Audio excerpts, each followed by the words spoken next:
So my court experience caught me off guard, really. I had basically been sending messages to my narcissist over a period of time. I think I broke up with him in March, and then in July is when I received a notice from the sheriff that I needed to appear in court for a protection order that was being brought up against me by my ex narcissist, and I had no idea what was going on. So let's make this long story short. I didn't attempt to contact him or anything, and he still had some of my belongings that he refused to give back to me. My house key. At the time he had my house key, that was the only one I had because my family members were out of state, and they had the other keys. So I ended up getting my locks changed because I didn't have a key to my house for a while.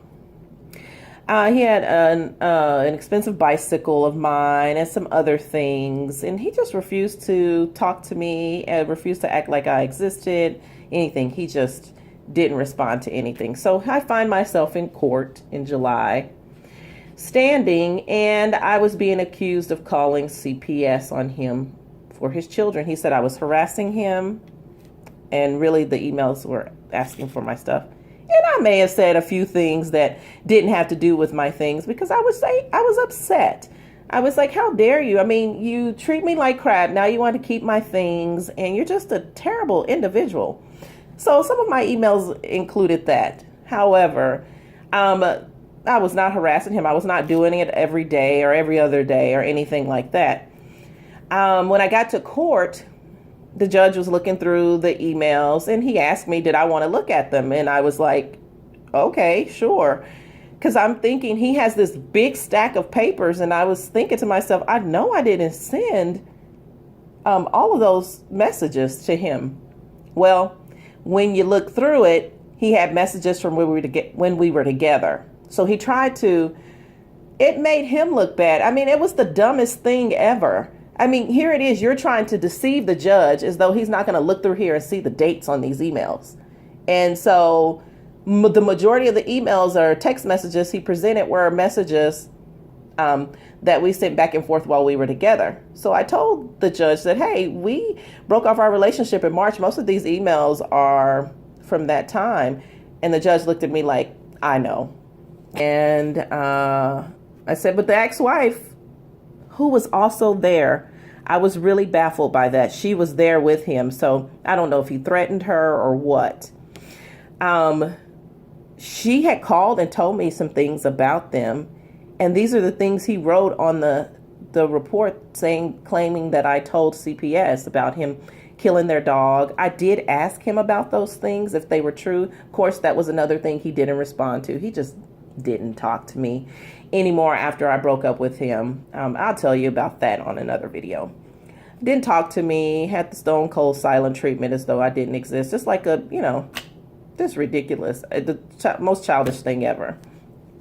So the ex-wife was there, and I was like, no, I didn't. And thinking to myself, like, but why would that be a reason that I would be standing here? This is ridiculous and a waste of time. So anyway, that my court experience, it was denied. For any of his followers who might be listening to this, if you don't believe me, just go to the court dockets and type his name in and you can find it. It was ridiculous. You guys weren't there. But now he's spreading the rumors that he has a restraining order against his psychotic ex-girlfriend. That's what he was doing. That was his purpose for the court order, is that he had already been smearing my name. I didn't even know that. That's how disconnected I was and how much I really didn't care at the beginning. But he had been saying that he had this psychotic ex-girlfriend who kept contacting him and all this kind of stuff that he was, these lies he was telling that kept coming back to me, and I didn't care.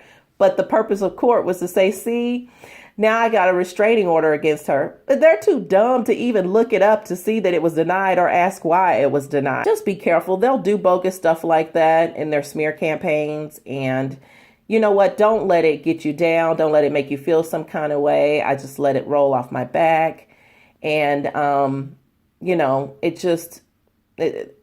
It's just one of those prices that we pay for dating these creatures, these vile things. So anyway, keep your head up. Love yourself. Love the people who love you. Please love them. Those are the people who are there for you, not these other things, okay?